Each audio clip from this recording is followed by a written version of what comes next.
All right, so this is going to be the chapter review questions for chapter 7. I'm going to do 2 questions from chapter 7, one on sampling means and one on sampling proportions. It's very similar to chapter 6. We're just going to fix our distribution to look at the sampling distribution, and then all the answers follow the normal model, and it'll be just like chapter 6. So I'm looking at page 304, and I'm going to look at question 17 for means here. And I'm going to kind of use some of the space up here to talk about this distribution. So we have an ice cream dispenser, and the mean ice cream is supposed to be 16 ounces, but sometimes you get a little less, sometimes you get a little more, and so 18.18 is going to be our standard deviation. And so our population of all ice cream dispensed looks like this, with a mean of 16 and that standard deviation. Now in this problem, I'm going to choose a random sample of size 16 and then take the average. So I find my sample of 16, I take the average, and I replot the average of that sample. I do this again, I do this again, I do this again, and again, and again, and you do this thousands of times, okay? And you get a new distribution for the sample means. And it is always going to be true, if your population is normal, that your sampling mean distribution is normal. The mean stays the exact same. The standard deviation is going to be sigma over the square root of n. So for this example here, if I'm looking at the samples of size 16 and I want to know these probabilities here, okay, I know that this sampling distribution of sample means is normal with a mean of 16, and the standard deviation is going to be 0.18 divided by n divided by 16. Okay, and let's find out what that is. So 0.18 divided by the square root of 16 gives me 0.045. Okay, I'm then going to use my z and then probability values to find any of these probabilities here. And let's actually start with a little bit easier question first. Let's start with 1595. So if I think about my mean of my sample means is 16. 15.95 is going to be to the left of that, and I want to know what's the probability I choose a sample mean or get a sample mean that is less than 15.9. So if I find that z-score, 15.95 minus 16, and then I need to use my new standard deviation here. Okay, so 15.95 minus 16 divided by the sample standard deviation, I get negative 1.11. If I look then on my z-chart at negative 1.11, I get 1335. So that p-value is 0.1335. If I want to do a greater than question, okay, again, I'm looking at a distribution that is centered at 16. This is probably going to be pretty close to 50%. Look at how close that is to 16, right? Okay, so I'm going to calculate my z-score.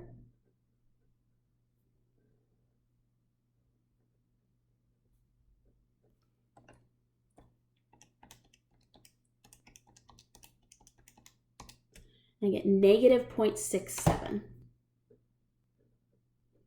Okay, and so if I go to my chart and I look at negative 0.67,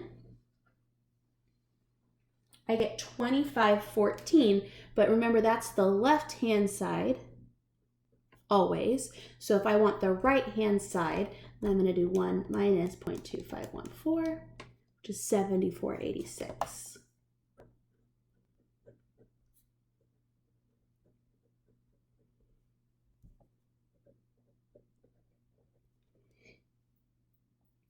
Now, if I want to do a between probability, like this first one here, then I'm going to split this up. I'm going to find the probability that the mean is less than or equal to 15.95.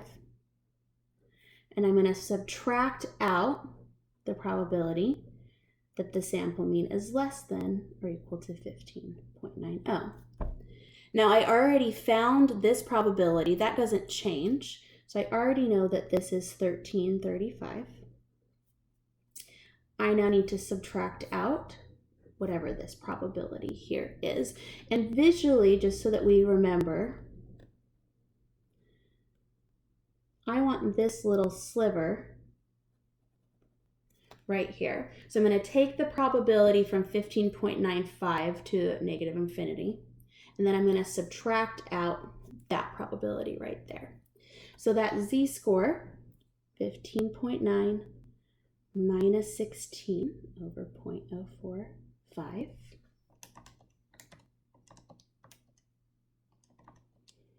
is negative 2.22. And so that probability is 0.132.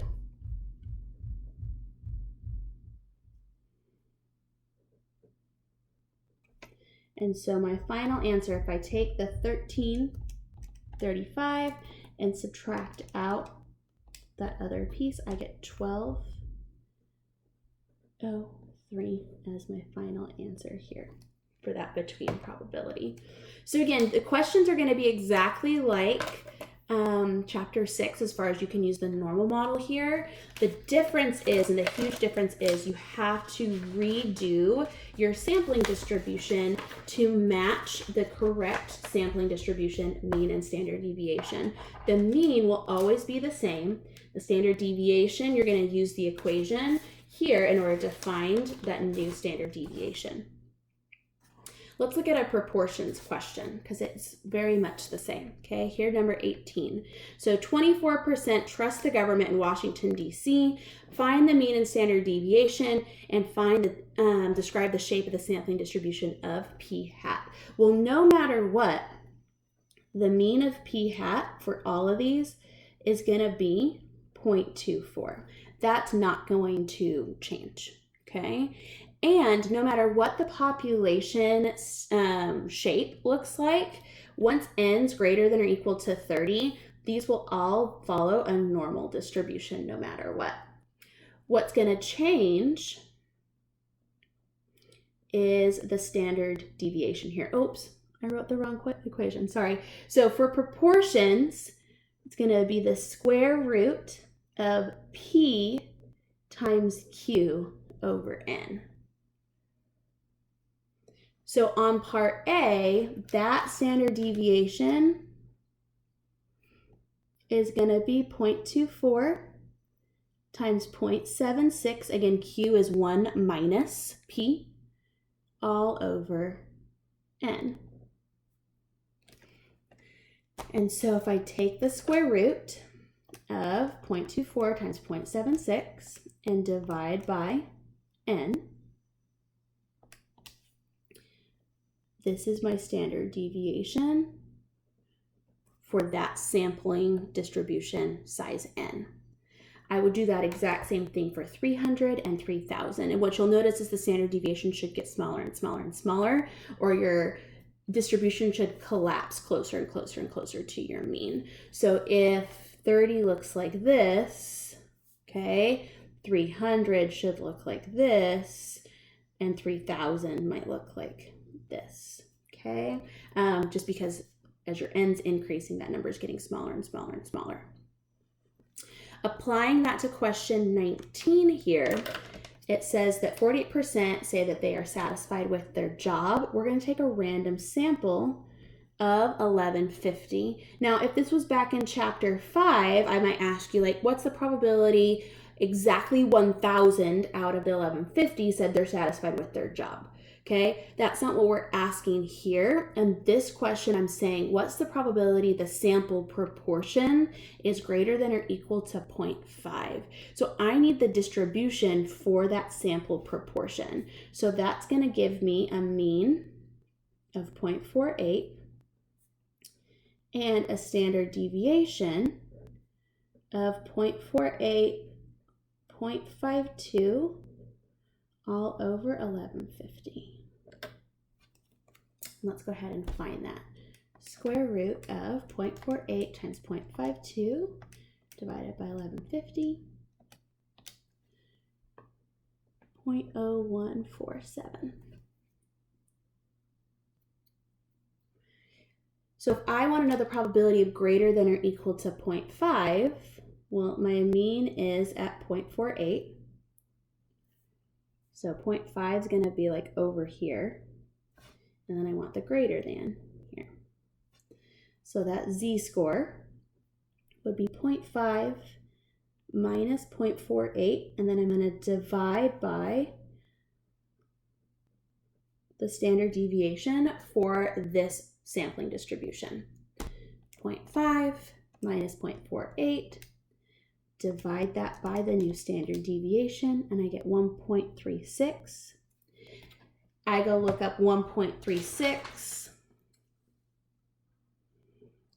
It says 9131. Remember, that's the left-hand side always. So my p-value must be 1 minus that left-hand side, and I get 0.0869, okay? Any of these just follow that exact same trend using the normal model in order to in order to find the probabilities. We're not really approximating anything here. One more that I will do with you is, let's do this one here, this between. So if I look at the middle of my distribution is 0.48, I'm looking at 0.495 to 0.515. So I want this little sliver of my distribution here. That's the probability. P hat is less than or equal to 0.515 minus this probability here. I need to find two z-scores. I don't know these z-scores yet. So z equals 0.515 minus 0.48 all over standard deviation.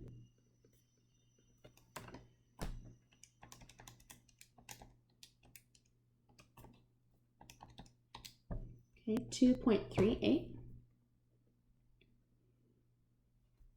Okay, and so that probability, that left-hand probability of 2.38 is 9913. Okay, and then z, 0.495 minus 0.48 all over our standard deviation.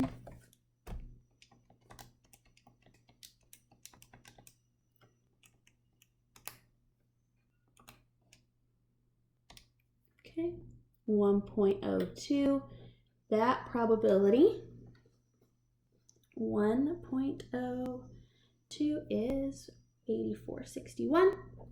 So again, just to reiterate, 99% would be from negative infinity to this z-score. 80.8461 is up to that. So if I want this in-between piece, I need to subtract those two values, get 0.1452. Okay. All right, that is Chapter 7 review. I hope that you found it helpful in studying for your exam.